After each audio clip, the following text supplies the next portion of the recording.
Hello बच्चों, नमस्कार सभी को। स्वागत आप सभी का साइंस एंड फन पर, जहाँ टीचर्स आपको दिल और दिमाग दोनों से पढ़ाते हैं।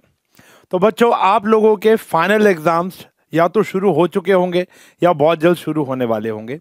तो अब आने वाले 3 लेक्चर आपके लिए बड़े हेल्पफुल होने वाले हैं, जिसका पहला पार्ट आज आपके पास आ चुका है।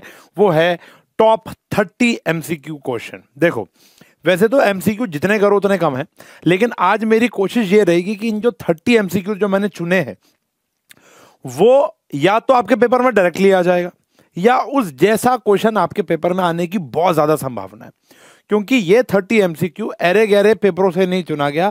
जो मेरे आसपास के स्कूल्स हैं वहां के टीचर्स की सोच है, सीबीएसई, डीओई, इन सब पेपर्स को चुनकर मैंने जो ये 30 एमसीक्यू चुने हैं वो मैं आज आपको कराने वाला हूं। आज की क्लास का एक रूल है।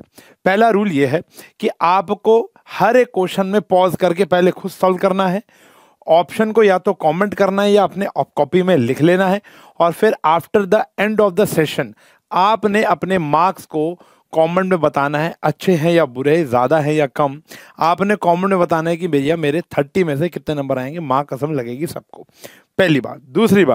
दूसरी बात ये कि इस पूरे लेक्चर के अंदर मैं आपको बहुत सारी टिप्स एंड ट्रिक्स भी देने वाला हूँ, कुछ इंपॉर्टेंट बातें बताऊंगा, तो वो भी आप पीटीआर के रूप में साइड में लिख लेना। ठीक है जी। सारे चैप्टर से लेने की कोशिश की गई है। हर एक क्वेश्चन एमसीक्यू हर एक चैप्टर से कंसिडर करने की कोशिश की गई है, और वो क्वेश्चन जो कि पेपर में आने का दम रखता है, वो टॉपिक जो पेपर में आने का दम रखता है। मैथ्स में सेम क्वेश्चन आ जाए इसकी प्रोबेबिलिटी भी होती है, लेकिन उस जैसा क्वेश्चन तो बिल्कुल बनेगा। ऑलराइट, तो शुरू करते हैं अपने इस इवेंट को। अगले 2 इवेंट कौन से होंगे ये भी मैं आपको इस क्लास के बीच में बताऊंगा। चलो, तो पहला क्वेश्चन आपके सामने आता है जो कि बायनोमियल थ्योरम का है। क्वेश्चन कहता है the number of terms in this expansion. इस एक्सपेंशन में नंबर ऑफ टर्म्स कितनी होंगी। देखो, अगर मेरा एक एक्सपेंशन दे रखी है a प्लस बी की पावर n, तो पावर अगर n है तो मेरी नंबर ऑफ टर्म्स हमेशा एक ज्यादा होगी, तो वो होगी n प्लस 1। यहां पर n है 8, तो देयरफॉर यहां पर हमारी नंबर ऑफ टर्म्स हो जाएंगी 8 प्लस 1 बोले तो 9 टर्म्स हमारी इस एक्सपेंशन में होगी। जो भी पावर होगी उससे एक फालतू टर्म हमेशा आएगी, कारण एक्सपेंशन की शुरुआत 0 से होकर n तक में जाती है। 1 से लेकर n तक में n नंबर होते हैं, लेकिन 0 से लेकर n तक में n प्लस 1 नंबर्स होते हैं। Got it? तो कारण भी आपको साथ साथ बता रहा हूं। तो इस जैसा एक और क्वेश्चन आएगा, इसका हाई लेवल, तो नंबर ऑफ टर्म्स के ऊपर एक एक्सपेंशन के ऊपर क्वेश्चन आपका बन सकता है। डेरिवेटिव, एक सिंपल सा डेरिवेटिव जो डायरेक्ट फॉर्मूला बेस्ड होगा, वो भी आपका बहुत ज्यादा दम रखता है एमसीक्यूज के अंदर आने के लिए। तो अगर अंडर रूट 4 माइनस एक्स है, तो अगर मान लेते हैं हमारा जो कराने का तरीका है अंडर रूट 4 माइनस एक्स, तो जो डेरिवेटिव होगा dy बाई डी एक्स जो होगा, अंडर रूट का मैंने आपको बता रखा है 1/2 रूट सेम, 1/2 रूट सेम, और साथ में डेरिवेटिव ऑफ जो रूट के अंदर होता है। तो 1/2 4 माइनस एक्स, और -4 का 0 हो गया, माइनस एक्स का -1 हो गया, तो -1/2 रूट दिस। अगर आपने ये चैप्टर मेरे से ही पढ़ा था तो आंसर आपका आ गया। अगर आपने चैप्टर मेरे से वन शॉट में नहीं पढ़ा तो आप लोगों ने इसको ऐसे सॉल्व किया होगा, 4 माइनस एक्स की पावर हाफ लिख दिया होगा, तो हमारा dy बाई डी एक्स आएगा बच्चों पावर में से 1 माइनस और डेरिवेटिव विदाउट पावर, यानी चेन रूल लगाकर। तो 1/2 ये आया 4 माइनस एक्स की पावर -1/2, और ये आ गया -1, तो -1/2 4 माइनस एक्स। ऑलराइट, क्लियर है? चलिए अगला सवाल। ये बहुत ज्यादा बढ़िया क्वेश्चन है। एक बार जो सोच के ऐसा लगेगा शायद मुझसे होगा ही नहीं, तो समझो 3 डाइस हैं, 1 डाइस नहीं है, 2 डाइस नहीं है, 3 डाइस हैं, 216। तो टोटल आउटकम्स क्या आ गए भैया हमारे पास? टोटल आउटकम्स का फॉर्मूला भी आना चाहिए आपको, विच इज 6 की पावर n, यहाँ 3 है, तो ये आ गया भैया 216 of getting a total of 5। अब देखो टोटल ऑफ 5 कैसे बनेगा? या तो 1, देखो 1 1 2 तो हो नहीं सकता, या तो 1 2 2 हो, 2 1 2 हो, या 2 2 1 हो। ये 3 आउटकम तो ये हो गए बेटा, हाँ या ना, टोटल ऑफ 5 तो ऐसे ही बनेगा।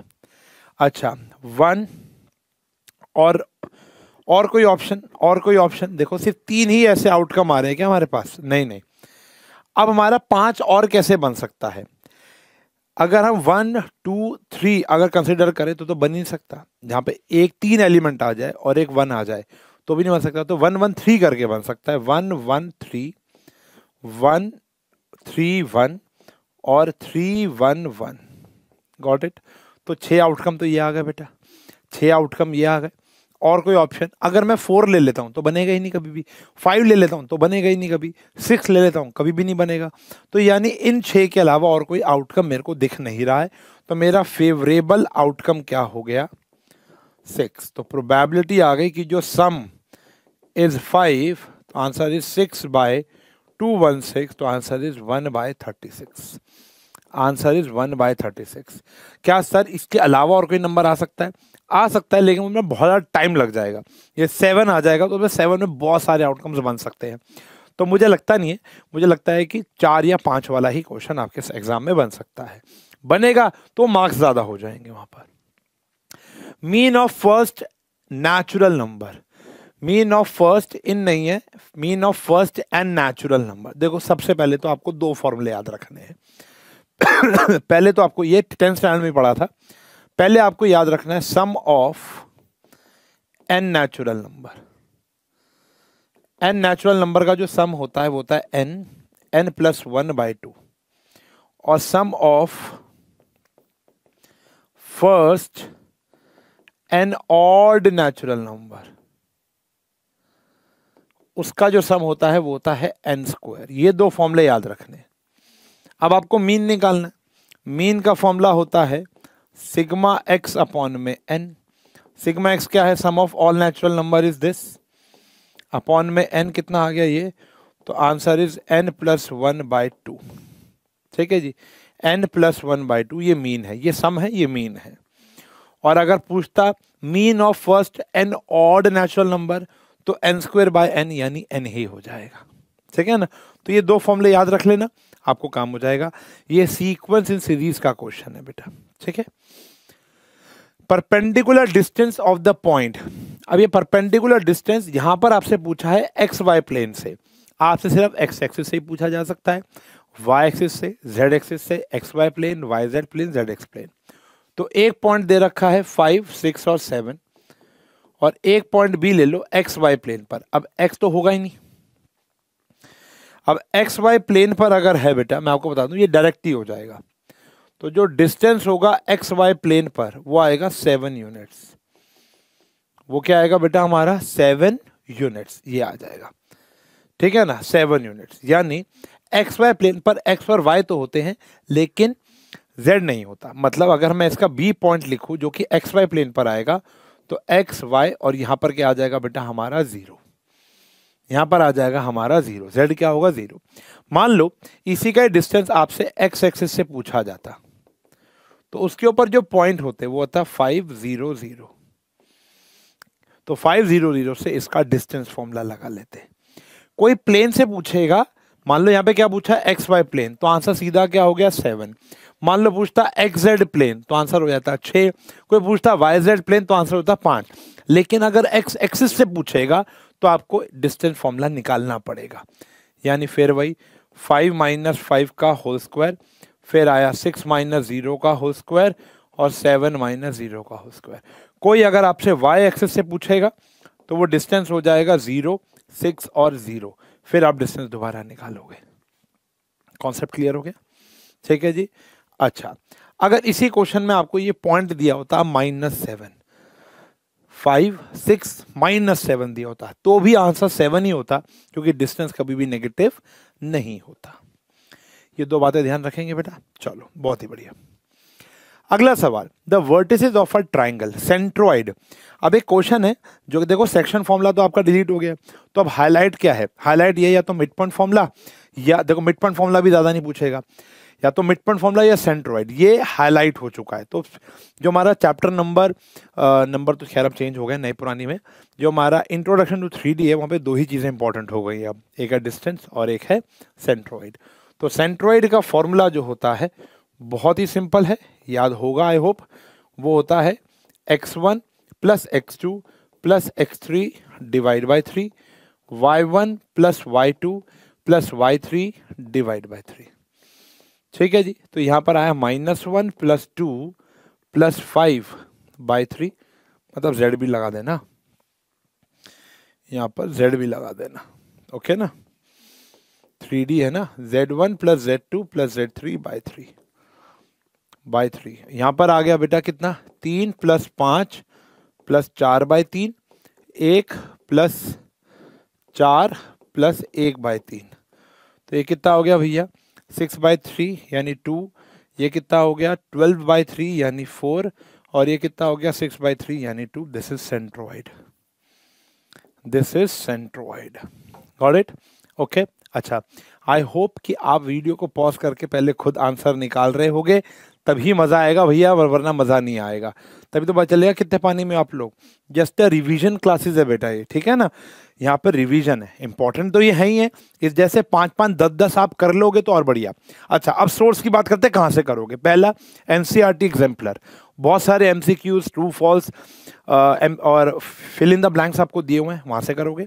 दूसरा, टेलीग्राम ग्रुप के अंदर मैं बहुत सारे अब क्वेश्चन पेपर भेज रहा हूँ, जो बच्चों के पेपर होते जा रहे हैं ना, मैं वहाँ पर ग्रुप पे डालता रहूँगा, तो वो थोड़ा ढंग से देखना। टेलीग्राम ग्रुप पर डालूंगा, डिस्क्रिप्शन में लिंक मिल जाएगा, उसको फॉलो कर लो, वहाँ से आपको बहुत सारे प्रैक्टिस पेपर मिल जाएंगे। तीसरा जो सबसे इम्पॉर्टेंट सोर्स होगा वो है आपके घर के आसपास जितने बच्चे बैठे हैं जो 11th स्टैंडर्ड में हैं या आपकी ट्यूशन में होंगे, वहाँ से उनसे आप वो पेपर ले सकते हो। ऑथेंटिक सोर्स पढ़ना, कोई किताब विताब अभी पढ़ने की कोई आवश्यकता फिलहाल नहीं है, ठीक है ना। और तीसरा, अगर सब कुछ हो जाए तो गूगल भी कर सकते हो। चलो, फिर आता है A and B are two any sets A intersection B complement. चलो, ये हो गया भैया हमारा डी मॉर्गन्स लॉ, ठीक है जी। ये लॉ बड़ा इंपॉर्टेंट है, मैं जब पढ़ा रहा तब भी मैंने कह दिया था इसका एक क्वेश्चन जरूर बनेगा। De Morgan's law very important. तो ए इंटरसेक्शन बी का कॉम्प्लीमेंट होता है A intersection union B complement. तो A intersection union B complement. और एक दूसरा भी होता है ना हमारा, ए यूनियन बी का कॉम्प्लीमेंट क्या होता है, A complement intersection B complement, ठीक है जी, याद रखना। ये दो डी मॉर्गन्स लॉ होते हैं। बहुत प्यारा ही क्वेश्चन। अब इसके क्वेश्चन बहुत सारे बन सकते हैं, इसी के क्वेश्चन बहुत सारे बन सकते हैं। यहाँ तो फॉर्मूला ओरिएंटेड क्वेश्चन आ गया। Let R be a relation from a finite set A having m elements to a finite set b having n element. तो एक रिलेशन बनाना है फ्रॉम a टू b, ठीक है जी। Number of element in a है m और number of element in b है कितना भैया n। तो मुझे बताओ number of element in a cross b कितना होगा, वो हो गया m इंटू n। तो कितने रिलेशन बन पाएंगे, जितने सबसेट होंगे a क्रॉस b के। तो ये फॉर्मूला हमने पढ़ा था कि जो नंबर ऑफ रिलेशन होते हैं वो बराबर होते हैं नंबर ऑफ सबसेट्स के ऑफ ए क्रॉस बी। तो यहां पर आ गया 2 की power m into N. Number of subset मतलब नंबर ऑफ 2 की पावर m इंटू एन। तो यहां पर आ गया डी ऑप्शन 2 की पावर m n। क्लियर है बेटा, सिंपल है। तो यहाँ पर बहुत सिंपल। अच्छा, अब इससे और क्वेश्चन कैसे बन सकते हैं, आपको नंबर ऑफ सबसेट दे देगा, m एलिमेंट दे देगा, n के निकाल लो। m और n के एलिमेंट दे देगा, नंबर ऑफ सबसेट बता दो। प्रॉपर सबसेट भी पूछ सकता है, मतलब बहुत सारे सवाल यहाँ पर अब आपके बन सकते हैं। Range of this function. अब रेंज ऑफ दिस फंक्शन क्या है, पहले तो फंक्शन ही ठीक करो। मुझे तो फंक्शन ही अच्छा नहीं लगा। ये आ गया -x और ये आ गया -2, कट जाएगा। fx की वैल्यू आ गई भैया -x। अब रेंज होती है वैल्यू ऑफ y, यानी जो आउटपुट आता है। अब मैं x की जगह कुछ भी पुट करता रहूं, मैं x की जगह कुछ भी पुट करता रहूं। अब देखो सिंपल सी बात ये है, यहां पर हमें अच्छा, ये ग्रेटेस्ट इंटीजर का साइन है, मैंने सॉल्व करके गलती कर दी। ये ग्रेटेस्ट इंटीजर का साइन होगा बेटा, ठीक है ना, ग्रेटेस्ट इंटीजर ऑफ x + 2। तो जो भी आंसर आएगा ध्यान समझना, ये है greatest integer of x plus 2। समझो, अब मैं x की जगह कुछ भी डालूंगा, ठीक है, पॉजिटिव डाल सकते हैं, नेगेटिव डाल सकते हैं, है ना। अब देखो यहां पर एक समस्या यहां पर यह है कि हमें ना x की वैल्यू नहीं बता रखी कि क्या रहेगी, x की वैल्यू नहीं बता रखी कि क्या रहेगी। अब ये ब्रैकेट है या ग्रेटेस्ट इंटीजर कुछ क्लियर नहीं है। अगर तो ये ब्रैकेट होता तो -x आ गया, तो हमेशा आंसर क्या आने वाला है, नेगेटिव, अगर x पॉजिटिव है तो। यहां पर ऐसा कुछ नहीं बता रखा। चलो अगर मैं x पॉजिटिव लेता हूं, अगर मैं बात करूं, मैं x लेता हूं पॉजिटिव, तो मेरा आंसर हमेशा क्या आएगा, 2 या 2 से बड़ा आएगा, ठीक है जी। और अगर मैं x को लेता हूं नेगेटिव, तो मेरा आंसर 2 या 2 से छोटा आएगा, ठीक है ना। देखो 2 से छोटा ही आएगा ना। अगर x है ग्रेटर देन 2 से बड़ा, मान लो 2 से बड़ा, पॉजिटिव आंसर भी ले लो, या 0 से बड़ा है, अगर 0 से बड़ा है तो ये 2 या 2 से बड़ा आएगा, तो आंसर हमेशा मेरा क्या आने वाला है, नेगेटिव। चेक करो, आंसर हमेशा क्या आने वाला है, नेगेटिव। और x अगर मेरा 0 से छोटा है तो आंसर मेरा 1 या समथिंग आएगा, यानी छोटा आएगा, तो ये हमेशा क्या आएगा बेटा, हमारा पॉजिटिव। तो आंसर नेगेटिव भी आ सकता है, पॉजिटिव भी आ सकता है। तो भैया यहाँ पर ना कुछ क्लियर नहीं कर रखा, ठीक है ना, कि x की वैल्यू क्या है, तो we have to leave this question. हाँ, अगर मैं इसको ब्रैकेट मानूं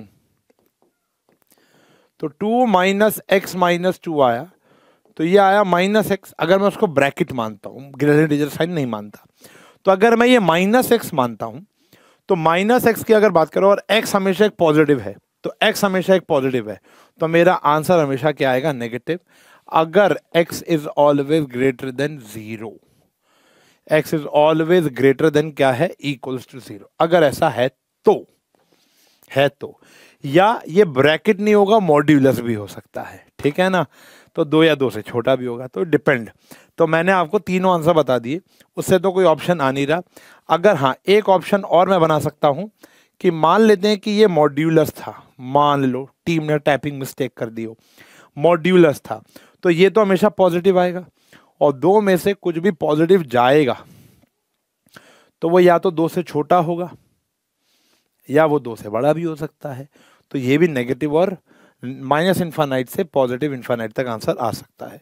तो यानी इसका भी कोई ऑप्शन हमारा यहाँ पर गिवन नहीं है। तो मेरे हिसाब से यही आंसर आएगा अगर क्वेश्चन ये है तो। बाकी moral of the story, domain range वाले क्वेश्चन 1 मार्क में आएंगे। एक तो हमारा क्वेश्चन नंबर 7 या 6 है, मिसलेनियस का धमाकेदार क्वेश्चन है, पता नहीं कितनी बारी पेपरों में आया है। √9 - x², अंडर अभी एक बच्चे के पेपर में आया था, √a² - x², ये आया था अभी एक बच्चे के स्कूल में, ठीक है ना। डोमेन और रेंज बतानी थी, शायद सिर्फ डोमेन बतानी थी, ऑप्शनल क्वेश्चन था, MCQ क्वेश्चन था, ये आता है। एक आया था ये वाला, इसकी डोमेन बतानी थी, इस प्रकार का कोई क्वेश्चन। तो डोमेन और रेंज वाले इंपॉर्टेंट क्वेश्चन है। मेरा relation and function chapter check कर लो, वहां मैंने बहुत सारे डोमेन रेंज के क्वेश्चन करा रखे। z = 1 + i, तो z² क्या होगा, z² हो जाएगा z × z कॉन्जुगेट, सिंपल सा फॉर्मूला है, या सीधा स्क्वायर भी कर सकते हो भैया आप। तो यहां पर आ गया a²। अब देखो ये भी ठीक है, लेकिन बेस्ट ऑप्शन ढूंढना है मेरे ब्रदर। यहां पर बेस्ट ऑप्शन क्या आया, 2 आया। अब 2 तो ऑप्शन में ही नहीं है, हाँ या ना। अब z का स्क्वायर, वो मोड z का स्क्वायर है, सॉरी, वो z का स्क्वायर नहीं होता, वो मोड z का स्क्वायर का फॉर्मूला है। यहाँ पर z का स्क्वायर तो आपको डायरेक्ट करना पड़ेगा ना, 1 + i का स्क्वायर, तो a² + b² + 2ab, तो आंसर सीधा सीधा आ गया 2i। वो मोड z का स्क्वायर का फॉर्मूला है, z × z कॉन्जुगेट। क्लियर है? चलो ये तो डायरेक्ट आसान क्वेश्चन था। चलो, solution of a linear inequality in this variable. देखो ये ग्राफ दिया हुआ है और हमारा जो शेडेड पोर्शन है वो यहाँ पर है, ठीक है। अब यहाँ पर ये शेड ओपन रखते हैं और ये हमारा शेड हो गया। अब ये किसी स्कूल में पेपर में आया हुआ था तो हम लोगों ने लिया है, this is infinite but obvious.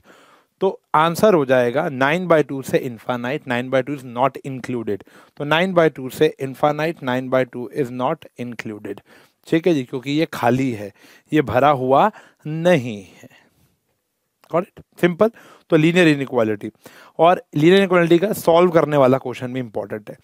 जितनी वर्ड प्रॉब्लम्स है उसको छोड़ दो, उसके अलावा जितने भी क्वेश्चन है ना सॉल्व करने वाले, चाहे सिंगल इनइक्वालिटी के या डबल इनइक्वालिटी के, दोनों इंपॉर्टेंट है। Angle between the lines, straight line की बात करें तो वहां फॉर्मूला ओरिएंटेड जो डायरेक्ट क्वेश्चन है वो आएगा। ओके, तो अब मेरे से बच्चे पूछे सर एमसीक्यू की तैयारी क्या करूं, मैं बताता हूं बेटा तू एनसीईआरटी कर ले, तेरे आधे से ज्यादा एमसीक्यू खुद सॉल्व हो जाएंगे। ये पेपरों में आए हुए क्वेश्चन है मेरी जान, ये सीबीएसई, डीओई और स्कूल के पेपर्स में आए हुए क्वेश्चन है, मैं आपको बता दूं। तो बहुत ही सिंपल सा ये प्रश्न है, क्या है, एंगल बिटवीन टू लाइंस। तो L1 दे रखा है आपको x प्लस 2y प्लस 13, तो हमारा M1 कितना आ गया, स्लोप का फॉर्मूला होता है माइनस a बाई बी, तो ये हो गया -1/2।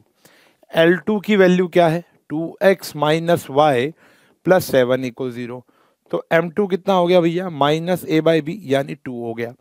अब आप tan थीटा का फॉर्मूला डाल दोगे, फॉर्मूला आता है ना M2 माइनस M1 अपॉन में 1 प्लस M1 M2। पेपर में तो लिखना नहीं क्योंकि MCQ है, आपको समझाने के लिए लिख दिया, 1 प्लस M1 इंटू M2, ये आया भैया। तो नीचे तो 0 आ गया, नीचे तो क्या आ गया 0। तो tan थीटा नॉट डिफाइंड कब होता है बेटा, tan थीटा नॉट डिफाइंड कब होता है बेटा, हाँ जी, tan थीटा नॉट डिफाइंड क्या होता है 90 पर, कब होता है 90, tan 90 क्या होता है हमारा नॉट डिफाइंड। तो थीटा की वैल्यू आ गई हमारी 90 डिग्री। ठीक है, डन, सिंपल। अगला प्रश्न, ये क्वेश्चन मैं ठीक कर देता हूँ, ये 3/2 है, मतलब मैं दोबारा लिख देता हूँ, limit x tends to 9, x की पावर 3/2 माइनस 27 और x माइनस 9। अब लिमिट के जो क्वेश्चन है उसमें मेरे हिसाब से मिनिमम 2 क्वेश्चन आपको पूछे जाएंगे, 1 से लेकर 20 में। मान के चल लो 2 क्वेश्चन आपके लिमिट्स के क्वेश्चन आएंगे। डेरिवेटिव, क्योंकि 3 से लेकर 4 नंबर का तो एमसीक्यू इस चैप्टर से आता ही आता है, मिनिमम 3 का तो आएगा ही आएगा, 2 या 3 का। तो जिसमें 2 क्वेश्चन लिमिट के, 1 डेरिवेटिव का, 2 डेरिवेटिव 1 लिमिट, मान के चलो। तो लिमिट आपको स्ट्रॉन्ग रखनी है, फॉर्मूला ओरिएंटेड क्वेश्चन होंगे जो देखते टिक मारने होंगे, एक दो क्वेश्चन मतलब 1-2 स्टेप सॉल्व करने वाले। अब यहां पर देखा जाए, limit x tends to a है, x की पावर 3/2, देखा जाए तो 27 क्या है, 9 की पावर 3/2 ही तो है। 9 की पावर 3/2 क्या होता है बेटा, 9 की पावर 3/2 क्या होता है, 9 की पावर 3/2 का मतलब है 3 का स्क्वायर की पावर 3/2, रफ में बता रहा हूं। तो 3 का क्यूब क्या हो गया 27, घूम के यही आ जाएगा बेटा, घूम के यही आ जाएगा एक्सपोनेंट पावर, आया ना। तो हमने 27 को लिख दिया 9 की पावर 3/2, अपॉन में आ गया x माइनस 9। फॉर्मूला, ये फॉर्मूला याद होगा प्यारे बच्चों, limit, formula related question, x tends to a, x की पावर 3/2, सो मतलब फॉर्मूले में तो x की पावर a और माइनस a की पावर n अपॉन में x माइनस a। फॉर्मूला होता है n a की पावर n माइनस 1। इसी फॉर्मूले से रिलेटेड एक क्वेश्चन और आएगा। फिर एक पढ़ा था साइन x बाय x, वो भी 1 होता है। एक सप्लीमेंट्री से भी क्वेश्चन कराऊंगा आपको। देखो तो यहां पर आया पावर, पावर क्या है हमारा 3/2, a कितना है 9 और 3/2 माइनस 1, 3/2, 9 की पावर क्या आ गई भैया 1/2। अब 9 की पावर 1/2 का मतलब क्या हो गया भैया 3, तो आंसर इज 9/2। आंसर क्या आ गया भैया हमारा बी ऑप्शन 9/2।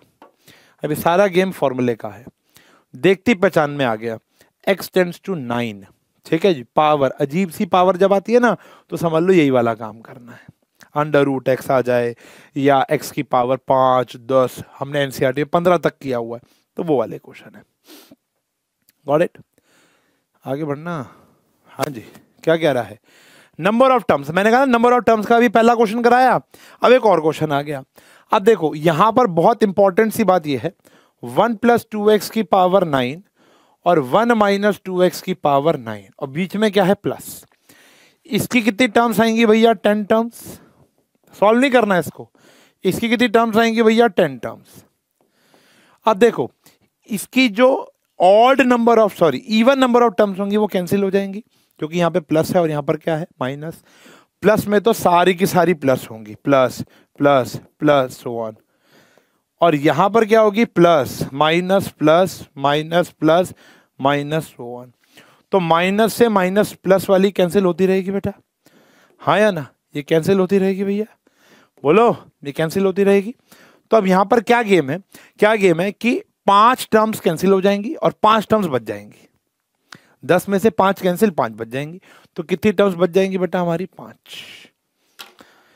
सिंपल है। मैंने पेड बैच के बच्चों में यहां पर कराया था, पावर यहां तो 9 है ना, वहां थी 100, वहां कितनी थी 100, तो कितनी टर्म्स बच जाएंगी बेटा 50। कभी कभी 101 भी आ सकता है। अब 101 के केस में भी 50 कैंसिल हो जाएंगी और बचेंगी कितनी भैया, 51। तो इस प्रकार के क्वेश्चन है, आपको दिमाग लगाना है कितनी कट जाएंगी और कितनी बच जाएंगी, ऑड कटेंगी या इवन कटेंगी, ये भी देखना पड़ेगा, ठीक है ना। चलो फिर the radius of a circle बताना है। लेंथ ऑफ आर्क दे रखा है भैया आपको 157 सेंटीमीटर और थीटा दे रखा है आपको 3π/2। तो लेंथ ऑफ आर्क का फॉर्मूला है आर थीटा, आर पता नहीं, थीटा है 3/2, पाई की वैल्यू है 22/7, 157 है। सॉल्व कर लो यार, कुछ भी तो नहीं है, या 11, ठीक है जी, ये आ गया 11।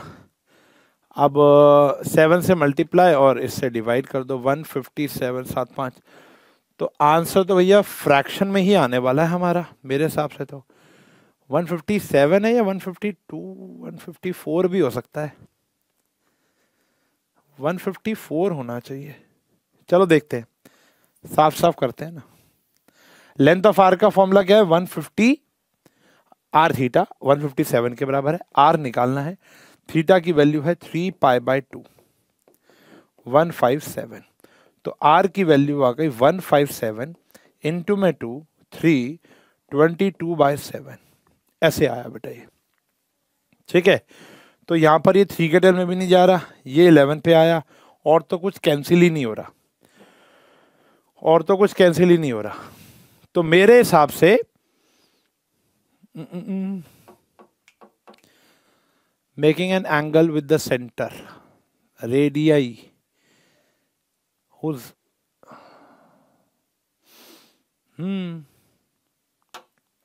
तो कुछ लोचा है यार, वैसे फॉर्मूला ही बेस्ड ही क्वेश्चन है, तो यहाँ पर कुछ कैलकुलेशन मिस्टेक है, मतलब कोई फॉर्मूले में या ऑप्शन में मिस्टेक है। 45/2 तो हो नहीं सकता, 45/4 भी नहीं आ सकता। लेंथ ऑफ आर्क का फॉर्मूला सब जानते हैं भैया, क्या होता है, R theta, whose arc of length, arc होगा ना ये, आर्क ऑफ लेंथ कितना है 157, मेक्स एन एंगल, ठीक है, 3π/2। तो मेरा आंसर तो यही आ रहा है, अप्रॉक्सीमेशन तो कुछ है नहीं यहाँ पर, और ये कैंसिल भी नहीं हो रहा है। एक बारी हम कैलकुलेटर से देख लेते हैं, 157 इंटू में 7 करके क्या 11, वैसे 11 का टेबल में क्यों आएगा, जब ये कट ही नहीं रहा है तो 11 का टेबल में आ ही नहीं सकता, ये भी नहीं आ रहा। 14, अगर ये 154 होता तो ये 14 पर आ जाता, ठीक है, और ये आ जाता 7, तो 49/3 हमारा आंसर आ सकता था, जबकि वो भी ऑप्शन में नहीं है। तो मतलब कॉन्सेप्ट यही है, एल है, थीटा है, ट्रिगो का बेसिक क्वेश्चन है। अब मैं आपको बताऊं, जो ट्रिगो के टाइम वाले क्वेश्चन है ना, कि वो 6 डिग्री, समझ रहे हो, 5 मिनट 30 मिनट वाले क्वेश्चन, या angle between the minute hand and hour hand, ये मैंने क्वेश्चन करा रखा, चेक करना है मेरे वन शॉट में, मिनट हैंड और आर हैंड जब 2:40 हो रहे हैं या 2:20 हो रहे हैं, ऐसा करके कोई क्वेश्चन है, बड़ा इंपॉर्टेंट है। Number of ways to arrange the letter of the word this, तो बहुत सिंपल है, रिपीटिशन हो रखा है, देखो कितने वर्ड्स हैं, 3 और 3 6, तो 6 फैक्टोरियल, और 3 तो रिपीट हो रहे हैं तो 3 फैक्टोरियल, तो 720/6, तो आंसर इज 120। ये तो बहुत बेसिक क्वेश्चन था। अर्थात अरेंजमेंट वाले क्वेश्चन, जैसे अगला क्वेश्चन भी एक आध आने वाला है, जैसे ये वाला क्वेश्चन और इससे अगला क्वेश्चन, अरेंजमेंट और परम्यूटेशन के क्वेश्चन बड़े इंपॉर्टेंट रहने वाले हैं। कह रहे 5 डिजिट नंबर बनाओ डिविजिबल बाय 3। आई होप आप सॉल्व कर रहे हैं, ठीक है ना, आई होप आप सॉल्व कर रहे हैं। तो मेरे अगले दो कौन से इवेंट होंगे ये भी मैं आपको अभी बता देता हूं। अगला इवेंट होगा पूरा का पूरा सैम पेपर, कैसे हम उसको क्रैक करने वाले हैं, कैसे टाइम मैनेजमेंट होगी, क्या प्रेजेंटेशन रहेगा, किस कौन से क्वेश्चन आपको देखने को मिल रहे हैं, इंपॉर्टेंट है। ऑब्वियसली बात है वो किसी बच्चे के स्कूल का फाइनल एग्जाम का पेपर होगा। दूसरी बात, एक कराऊंगा मैं 10 केस स्टडी बेस्ड क्वेश्चन, तो ये लगातार इवेंट्स आने वाले इसी हफ्ते आ जाएंगे। तो 10 केस बेस्ड क्वेश्चन, ये भी आप बिल्कुल करके जाओ कि कैसे केस बेस्ड क्वेश्चन को आपने अटेम्प्ट मारना है, ठीक है जी। और आज के इस लेक्चर के अंदर हमने एमसीक्यू और असर्शन रीजनिंग दोनों रखी हुई है। अभी आएगी असर्शन रीजनिंग। 5 डिजिट का नंबर बनाना है डिविजिबल बाय 3, तो 1s, 10s, 100, 1000 और 10,000। अब जीरो तो हो नहीं सकता, तो इसको भरने के कितने ऑप्शन है, 1 2 3 4 5। और डिविजिबल बाय क्या है, 3। अब डिविजिबल बाय 3 है तो उसके लिए हमें क्या करना पड़ेगा, उसके लिए हमें जो सम है वो 3 का मल्टीपल बनाना पड़ेगा, ठीक है जी। अब यहां पर तो 5 ऑप्शन है, या तो 1 आएगा या 2 आएगा या 3 आएगा या 4 आएगा या 5 आएगा। Got it? क्योंकि हमें 3 नंबर बनाना है, 5 डिजिट का नंबर बनाना है। अब ये जो 5 डिजिट का नंबर बनेगा वो स्टार्टिंग में 0 तो नहीं हो सकता, ठीक है जी। तो यहाँ 5 ऑप्शन है। अब अगर मैं बात करूं, अब मेरे पास ऑप्शन बचे कितने हैं भैया, अब मेरे पास ऑप्शन बचे कितने हैं, एक इस्तेमाल कर लिया, रिपीटेशन लाउड है, विदाउट रिपीटिंग है, any digit, number of ways it can be done. तो भैया देखो, अब 3 डिजिट नंबर की पहचान क्या होती है, इन सब का सम जो होता है, इन सब का जो सम होता है वो होता है जो कि 3 के टेबल में आना चाहिए, ऐसा ही है ना। तो अब ये थोड़ा मुश्किल टास्क हो जाएगा। अब मुश्किल टास्क क्या हो जाएगा ये हमें थोड़ा देखना पड़ेगा। तो हम क्या करते हैं, हम इसके अंदर number of ways it can be done, हाँ जी, विदाउट रिपीटिंग एनी डिजिट। चलो ठीक है, तो यहां पर तो 5 ऑप्शंस हैं हमारे पास, कोई भी एक डाल दिया, ठीक है ना, यहाँ पे कोई भी एक डाल दिया, पहले 2-4 डाल दो, उसके बाद तीसरा एडजस्ट कर लेंगे, यही होगा और क्या होगा। अब अगर हमें 1000 प्लेस पर, अब अगर हमें 1000 प्लेस पर कितने ऑप्शन बचे भैया, हमारे पास 5 ऑप्शन है, ठीक है जी, 5 ऑप्शन है, ठीक है जी। यहां पर ऑप्शन कितने हैं भैया, हमारे पास 4 ऑप्शन है। यहां पर कितने ऑप्शन है भैया, 3 ऑप्शन है। और यहां पे कितने ऑप्शन है, 1 ऑप्शन है, 2 ऑप्शन है। ये तो बन गया भैया टोटल, ये तो बन गए हमारे पास टोटल नंबर्स। ओके, अब टोटल नंबर अगर इतने हैं, इनमें से डिविजिबल बाय 3 कितने होंगे, टोटल कितने बन रहे हैं देख लेते हैं एक बारी। ऑप्शन कट हो जाएगा ना, कैलकुलेटर कहाँ गया, देखो कहाँ गया, एक सेकेंड। टोटल है हमारे पास 5 × 5 × 4 × 3 × 2, तो टोटली हमारे पास कितने बन रहे हैं भैया, 600। तो हमारा टोटली अगर 600 बन रहा है तो ये तो ऑप्शन अलाउड ही नहीं है दोनों, तो हमने ये तो 2 कट मार दिए, ठीक है जी। अब या तो 216 होंगे या 240 होंगे। अब देखो, अब हम यहाँ करेंगे एक तिगड़मबाजी, 5 × 5 × 12 और × 2, ठीक है, तो 600 आया था ये टोटल। तो ये दोनों तो हो ही नहीं सकते, ठीक है ना। अब 240 और 216 में एक ऑप्शन रहेगा। अब यहाँ पर आपको तिगड़म क्या बढ़ानी पड़ेगी, कुछ केस बनाने पड़ेंगे। केस का मतलब क्या है, देखो देखो ध्यान से देखो। अब केस का मतलब ये है कि इन सब का सम देखना पड़ेगा क्या आ रहा है। सुनो, 5 कहाँ गया, थोड़ा सा क्रूशियल क्वेश्चन है। 5 + 4 + 3 + 2 + 1, तो 5 डिजिट नंबर बन गया। या आया 9 और 6, 15 और 16, यानी इनका सम तो 1 आ ही नहीं रहा। इन सब का सम 3 के टेबल में नहीं आ रहा है, चेक करो। 9 और 3 12, 9 और 3 12 आ रहा है, 12 13 14 और 15 आ रहा है, बिल्कुल आ रहा है, ठीक है जी। तो 5 डिजिट का नंबर है। अब अगर कहीं पर भी 0 आ जाएगा तो मामला खराब हो जाएगा, चेक कर लो भैया, रिपीटिशन हो नहीं सकती, तो कहीं पर भी 0 नहीं आना चाहिए। सही कह रहा हूं गलत कह रहा हूं, दोबारा समझ लो। 5 + 4 + 3 + 2 + 1 makes 15 and 15 is divisible by 3। इनमें से कोई भी नंबर हटा दो, इनमें से कोई भी एक नंबर हटा दो और 0 लगा दो, तो वो डिविजिबल बाय 3 बनना बंद हो जाएगा। सही कह रहा हूं? तो अगर मैं इसमें एक ही ऑप्शन रखूं, अब समझो, यहां पर हम क्या करते हैं, अब ध्यान समझना, यहां पर हम करेंगे अब 4, जीरो को हटा ही दिया, 3 2, अच्छा अब हम कैसे करेंगे समझ लो, जीरो को हटा ही दिया ना, तो सीधा क्या आ गया भैया हमारा 5 फैक्टोरियल। जीरो को हटा दिया हमने, जीरो को हटा दिया, तो आंसर क्या आ गया, सीधा ही 5 फैक्टोरियल, 1 2 3 4 5। तो 5 फैक्टोरियल की वैल्यू कितनी होती है, 5 फैक्टोरियल यानी 5 इंटू 4 इंटू 3 इंटू 2, ओहो, 5 इंटू 4 इंटू 3 इंटू 2 इंटू 1, तो वो होता है 120।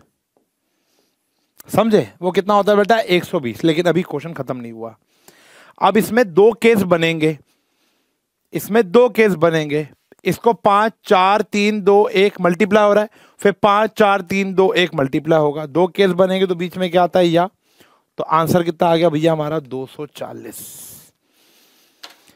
ठीक है, तो सबसे पहले तो हम लोगों ने ये चेक किया कि 5 4 3 2 1 आर डिविजिबल बाय 3, क्योंकि इनका सबका सम 15 आ रहा है, कोई भी एक नंबर हटा दूंगा। अच्छा अब आप यहां पे क्या कर सकते हो, चलो ये वाला बात समझ में नहीं आई आपको, एक तो ये हो गया। अब अगर मैं इसमें से 3 हटा दूं और 0 लगा दूं, तो भी तो ये डिविजिबल 5 है, तो भी क्या आएगा भैया, एक और आया 5 फैक्टोरियल, वो भी केस क्या बनेगा भैया 120, तो आंसर क्या आ गया 240। ऐसे समझ लो, समझ में आया? थोड़ा दिमाग ज्यादा लगाना है, इसलिए सबसे ज्यादा समय मैंने इस क्वेश्चन में लगाया। पहले तो हमने क्या कर लिया, जीरो तो था ही नहीं, मतलब सबसे पहले तो टोटल निकाल लिए, वो तो था ही नहीं। अभी हमने क्या किया, पहले इनको लेके कर लो या इनको लेकर कर लो, तो भी ये क्या बन रहा है, डिविजिबल बाय 5। तो या तो ये होंगे नंबर या ये नंबर होंगे। समझ पा रहे हो? क्लियर है? आपका आंसर आ गया। Got it? क्लियर? तो आंसर आ गया 240। अगला सवाल, चलो अब ये जो है ना आपकी सप्लीमेंट्री का सवाल है प्यारे बच्चों। सम ऑफ इनफाइनाइट जीपी, फॉर्मूला याद है? सम ऑफ इनफाइनाइट जीपी का फॉर्मूला है 1 अपॉन में 1 माइनस आर, ए अपॉन में 1 माइनस आर। ए कितना है 2 और कॉमन रेशियो कितना है हाफ, तो 2 अपॉन में हाफ, आंसर क्या आ गया 4। इतना ही सिंपल सा सवाल है, formula oriented. Sum of n infinite number of terms, infinite है, so on up to n नहीं है, 2n नहीं है, 3n नहीं है, इनफाइनाइट तक है, तो ये फॉर्मूला आपको रटना पड़ेगा। ये हमारी सप्लीमेंट्री में दिया हुआ है, कई स्कूलों में आ रही है, कई स्कूलों में नहीं आ रही, मेजॉरिटी में नहीं आ रही है। Number of proper subset, there is difference between subset and proper subset. जो सबसेट होता है वो 2 की पावर n होता है, प्रॉपर सबसेट होता है 2 की पावर n माइनस 1, 2 का क्यूब माइनस 1, तो आंसर कितना आएगा भैया 7। प्रॉपर सबसेट में क्या इंक्लूड नहीं होता, कमेंट में बताओ। प्रॉपर सबसेट में क्या इंक्लूड, ये 1 कौन सा माइनस किया ये बताओ, फाइ या टोटल। चलो मैं ऑप्शन देता हूं, फाइ या टोटल, फाइ या ये पूरा, कौन सा प्रॉपर सबसेट में नहीं आता। R be the relation on N, N मतलब ये जो रिलेशन बन रहा है नेचुरल टू नेचुरल है, डालोगे भी नेचुरल और आएगा भी natural. x plus 2y is equals to 8। The domain of r क्या होगा, डोमेन मतलब आप क्या क्या डाल सकते हो। अब समझो कि इस प्रकार से बताने कि हमारा y जो आए वो एक नेचुरल नंबर है। अब x की जगह आप क्या क्या डाल सकते हो, 1 डाल सकता हूं, 0 तो वैसे डाल सकते हैं क्योंकि वो नेचुरल नहीं है। 1 डाल सकता हूं, नहीं, क्योंकि आ जाएगा 7/2। 1 ही डाल सकते हैं, 2 डाल सकते हैं, 4 डाल सकते हैं, 6 डाल सकते हैं, 8 भी डाल सकते हैं, क्योंकि 8 डालूंगा तो क्या आ जाएगा 0, तो 2 4 और 6, तो answer is C option, oral है भैया।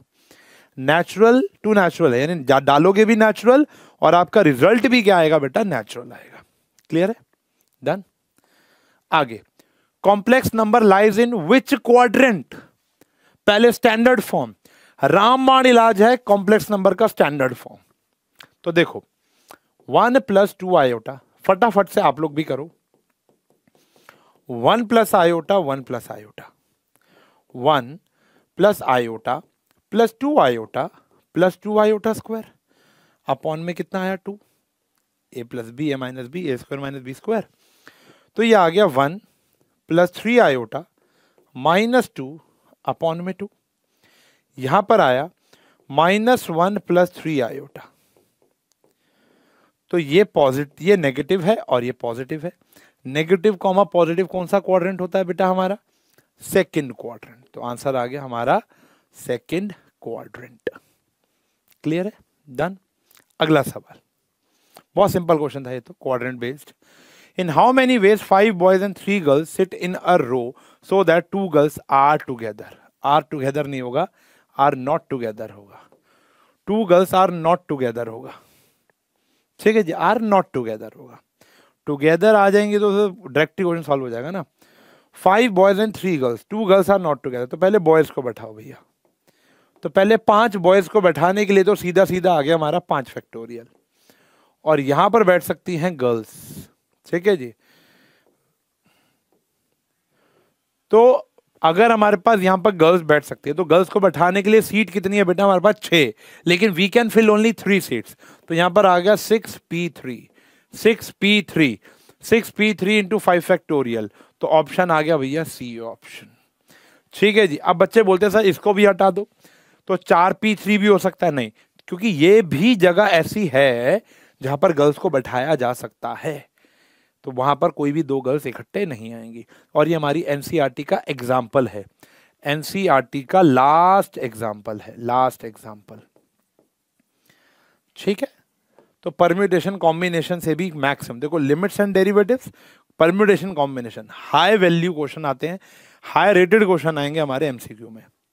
ये आ गया बेटा देखो परम्यूटेशन। हमारा फॉर्मूला था NCA is equals to NCB। Video को पॉज कर लेना, ठीक है ना, और फिर सॉल्व करना। NCA अगर NCB के बराबर है तो N की वैल्यू होती है बेटा A + B। तो यहां पर हमारी 15 की वैल्यू क्या हो जाएगी? 15 की वैल्यू क्या हो जाएगी? 3R + R + 3। तो 15 की वैल्यू हो गई 4R + 3। यह आ गया 12, 4R। R की वैल्यू कितनी आ गई भैया? 3। R की वैल्यू आ गई हमारी 3, यही आपको बताना था।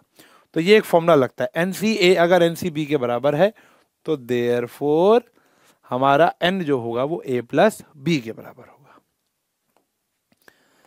अगला सवाल, equation of a straight line passing through this point. तो आपको एक पॉइंट दिया हुआ है और परपेंडिकुलर टू दिस लाइन है, और लाइन की इक्वेशन क्या है? x - y = 0। तो हमारा स्लोप क्या हो जाएगा भैया? 1।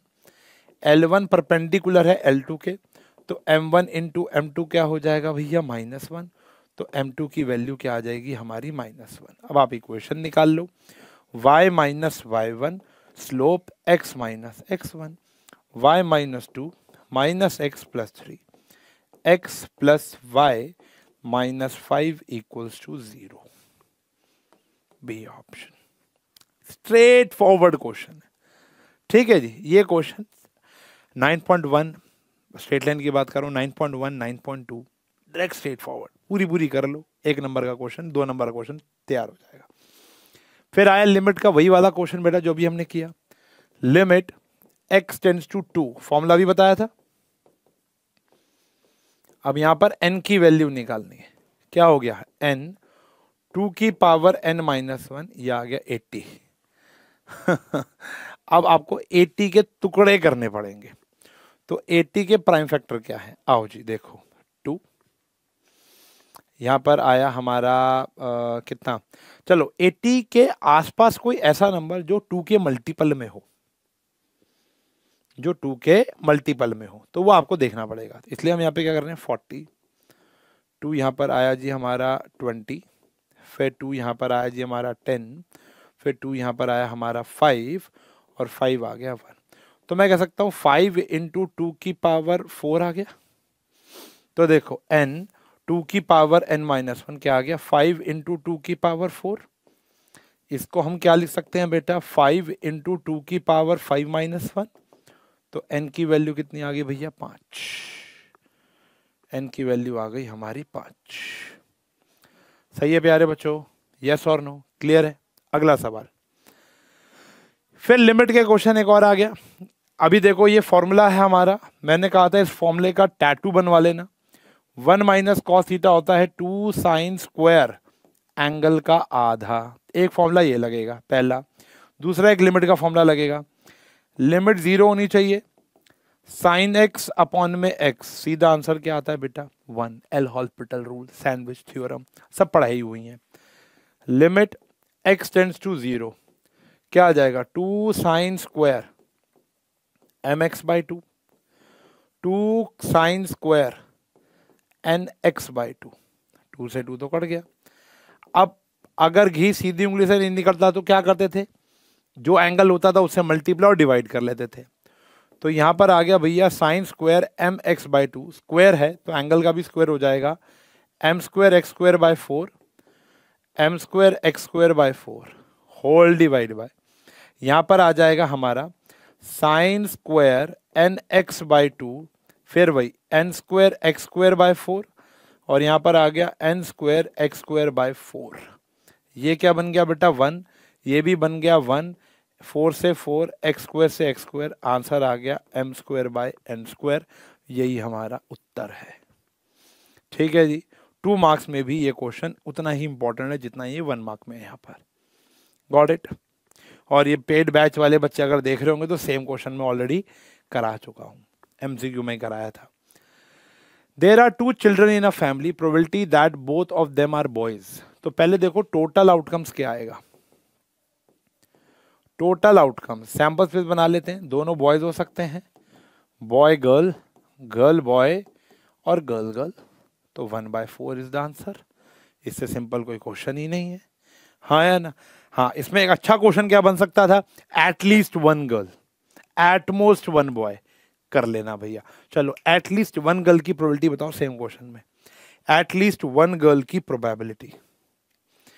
कुछ एजर्शन रीजनिंग है, ये आपको ऑर्डर है। अच्छा, एक पंगा क्या आ रहा है आजकल, ये ऑर्डर चेंज कर रहे हैं भाई, तो ऑर्डर ढंग से देख लेना, मतलब ये आगे पीछे कर रहे हैं सारे चीजें, तो उसको जरूर देख लेना। क्या है 1 माइनस, अच्छा ये तो अभी बताया भाई, ये तो अभी बताया, ये क्या है भैया ट्रू है, फॉर्मूला भी दिया। कह रहे 1 माइनस कॉस 2x ये होगा, देखो कॉस 2x का फॉर्मूला क्या होता है 1 माइनस 2 साइन स्क्वायर एक्स, तो 1 से 1 कट जाएगा, क्या आएगा 2 साइन स्क्वायर एक्स, और ये क्या दे रखा है साइन स्क्वायर एक्स, तो ये बात क्या हो गई फॉल्स। तो ऑप्शन कौन सा आ गया, बी ऑप्शन। सही है, खत्म नहीं हुआ, रुक जाओ, 2 क्वेश्चन और बचे हैं अभी। क्या कह रहा है जी, domain of this function is the set of all real numbers. हाँ, क्योंकि 2 तो पहले ही मना कर दिया उन्होंने, दुनिया जान का कोई भी नंबर डाल सकते हो 2 को छोड़कर, और 2 मना कर रखा है, तो बिल्कुल ट्रू बात है। ठीक है जी, बिल्कुल ट्रू बात है, x is not equal true तो मना ही कर रखा है। ये ना लिखा होता तो ये फॉल्स हो जाता, फिर आपको लिखना पड़ता set of all real number except 2, और यही रीजन भी है एफ एक्स है पी एक्स अपॉन में क्यू एक्स, तो क्यू एक्स 0 नहीं हो सकता, P x and Q x being polynomial in set of real numbers, जो रेंज होगी वो r -0 ऑफ पी एक्स। नहीं, वो रेंज नहीं होती, उसको हम डोमेन कहते हैं, उसको हम क्या कहते हैं डोमेन। तो ये बात क्या हो गई भैया हमारी फॉल्स हो गई। ठीक है ना, वो रेंज नहीं होती, वो डोमेन होती है, मतलब कि इसके जो जीरोस है वो 2 है, उसको छोड़ के सारे रियल नंबर, वो तो डोमेन होती है ना, वो रेंज थोड़ा ना होती है, वो तो क्या होती है डोमेन। तो आर ट्रू, ये फॉल्स, तो हमारा ऑप्शन क्या आ जाएगा, R is true, R is false. अच्छा, पिछले वाला जो था वो भी सी ऑप्शन ही था, मतलब ये वाला जो क्वेश्चन था, कहाँ गया, ये भी जो था बेटा वो सी ऑप्शन था, क्योंकि ये ट्रू है और ये फॉल्स है, यहां पर भी ये भी ट्रू है ये भी फॉल्स है, तो ये भी सी ऑप्शन आएगा। लास्ट क्वेश्चन कह रहे हैं if the letter wife WIFE are arranged in a row in all possible ways and the word with or without meaning so formed are written as in dictionary, dictionary में लिख दें तो 24 position पे जो word होगा वो wife होगा। ये तो करना पड़ेगा भैया, बढ़िया क्वेश्चन आ गया। 24 पोजीशन पे, तो देखो सबसे पहले तो ABCDEFGHI और फिर आ गया W, तो number of word starting with E वो आया 3 फैक्टोरियल 6, फिर आया हमारे पास, वैसे देखा जाए तो यस ट्रू ही होगा, और फिर F वाला कितना आ गया 3 फैक्टोरियल यस 6, फिर आ गया I वाला 3 फैक्टोरियल यस 6। अब हमारा 19वां वर्ड W से स्टार्ट होगा, तो पहले WE वाले आएंगे 2 फैक्टोरियल 2 हो गया, फिर WI वाले वर्ड आएंगे, WF वाले आएंगे 2 फैक्टोरियल 2 हो गया, कितना हो गया भैया 22। 23वां वर्ड आएगा WIEF और 24वां वर्ड आएगा WIFE, जो रैंक वाला काम मैंने आपको कराया था, ठीक है ना। Number of ways of arranging 4 distinct objects taken all at a time is, भाई ये तो पूरा ही नहीं है, इज n फैक्टोरियल लिखा होगा। ये बात ठीक है लेकिन करेक्ट एक्सप्लेनेशन नहीं है, तो ऑप्शन बी आएगा। दोनों ट्रू है लेकिन करेक्ट एक्सप्लेनेशन नहीं है अगर यहाँ n फैक्टोरियल लिखा है तो। क्लियर है जी। एंड ये आज हमारी पीपीटी का एंड होता है। तो ये सारे के सारे मार्क्स, अभी जो 30 क्वेश्चन हमने कराए जिसमें एक आधा गलत था, तो आउट ऑफ करेक्ट क्वेश्चन आपके कितने ठीक हुए हैं प्लीज बताओ कमेंट सेक्शन में। अगला मेरा इवेंट होगा, पूरा का पूरा सैम्पल वर्क कराऊंगा और उससे एक अगला इवेंट आएगा जहाँ पे 10 केस बेस्ड क्वेश्चन कराऊंगा। और क्या आपके सामने हम लेकर आ सकते हैं जरूर कमेंट सेक्शन में बताइए 11th स्टैंडर्ड में, कि ताकि जो आपको एग्जाम में हेल्प करेगा। तो कमेंट सेक्शन में कम्युनिकेट ज़रूर करें कि आपकी नीड क्या है फिलहाल। मुझे ऐसा लग रहा था कि MCQ केस बेस्ड और कहीं ना कहीं एक सैम्पल पेपर करने का तरीका, प्रेजेंटेशन क्या इंपॉर्टेंट है, क्या छोड़ना है, वो सब, टाइम मैनेजमेंट, तो ये सब चीज़ें अगर मैं आपको एक पेपर में बताता हूँ तो आपको हेल्प मिलेगी। इसके अलावा कुछ आपको करना है तो आप कमेंट सेक्शन में बता सकते हैं। मिलूंगा अगले लेक्चर में, तब तक के लिए bye bye, take care, have a nice day.